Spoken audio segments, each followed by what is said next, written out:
మనం చిన్న ఉన్నప్పుడు వినాయకుని పెడితే ఎవరైనా చింత పైసలు అడిగితే 100 రూపాయలు 200 రూపాయలు రాస్తుర్రి. ఇక మనం దానికి మస్తు సంతోషం పడుతుంటే ముళ్ళు. కానీ పలు కంపెనీలు పార్టీలకు 100 కోట్ల రూపాయల దానం ఇచ్చినాయి అంట. మరి ఏమి ఇచ్చినాయి ఏం సంగతి ఎలక్షన్ కమిషన్ మొత్తం బయట పెట్టింది. చిట్టా చూద్దాం పండి.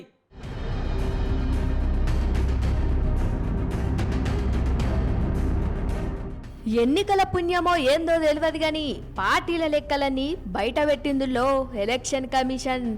మనం యాదగిరిగుట్ట లక్ష్మీ నరసింహస్వామికి, కొమ్రెల్లి మల్లన్న స్వామికి గల్లపెట్టెలలో పైసలు ఎట్లేస్తామో గట్లనే చాలా కంపెనీలు పార్టీలకు విరాళాలు ఇచ్చినాయి. 1-2 రూపాయలు కాదుల్లో 100 కోట్ల రూపాయలు ఇచ్చినాయంట. పైసలు ఇచ్చిన దాంట్లల్లా ఫస్ట్ ఫ్యూచర్ గేమింగ్ కంపెనీ ఉన్నది.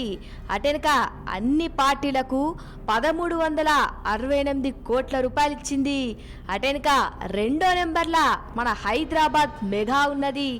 మెగా కంపెనీ కూడా అన్ని పార్టీలకు 966 కోట్ల రూపాయలు ఇచ్చిందటుల్లో. గిట్లా దేశంలో ఉన్న కంపెనీలన్నీ కలిసి అన్ని పార్టీలకు కోట్లాది రూపాయలు అప్పచెప్పింది విరాళాల రూపంలో. మళ్ళా గిన్నందుకున్న పార్టీలల్లా బీజేపీ 6,986 కోట్లతోని ముందు వరుసలుందంట. అటెనక టీఎంసీ కాంగ్రెస్ పార్టీకైతే 1,334 కోట్లు వచ్చినాయంట బాండ్ల రూపంలో. గిట్లా బీజేపీ కాంగ్రెస్కే కాదుల్లో బీఆర్ఎస్ పార్టీకి కూడా 1,322 కోట్ల రూపాయలు, ఇక వైసీపీకి 442 కోట్ల రూపాయలు, ఇక టీడీపీకి 181 కోట్ల రూపాయలు.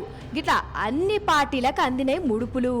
ఇక గీ ముచ్చటెరికైనాక పబ్లిక్ అంతా ఒక్కటే మాట, కంపెనీలకు పార్టీలు కనిపిస్తున్నాయి కానీ కార్మికులైతే కానొస్తలేరని అనుకొస్తున్నారు.